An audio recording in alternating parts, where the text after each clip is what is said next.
মিথ্যে কথা। শঙ্খ ঘোষ।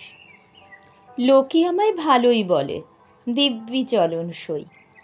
দোষের মধ্যে একটু নাকি মিথ্যে কথা কই। ঘাটশিলাতে যাবার পথে ট্রেন ছুটেছে যখন, মায়ের কাছে বাবার কাছে করছি বকম বকম। হঠাৎ দেখি মাঠের মধ্যে চলন্ত সব গাছ, এক এক রকম ভঙ্গি ফোটে, এক এক রকম নাচ। ওমা দেখো নৃত্যনাট্য। যেই বলেছি আমি, মা বকে দেয়, বড্ড তোমার বেড়েছে ফাজলামি। চিড়িয়াখানায় নাম জানো তো আমার সেজমেশর। আদর করে দেখিয়েছিলেন পশুরাজের কেশর। কদিন পরে চুন খসানো দেয়াল জুড়ে এ কি ঠিক অবিকল সেই রকমই মূর্তি যেন দেখি।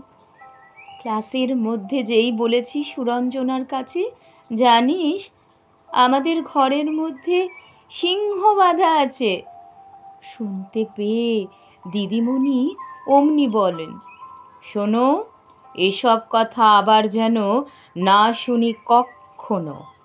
বলি না তাই সেসব কথা, সামলে থাকি খুব।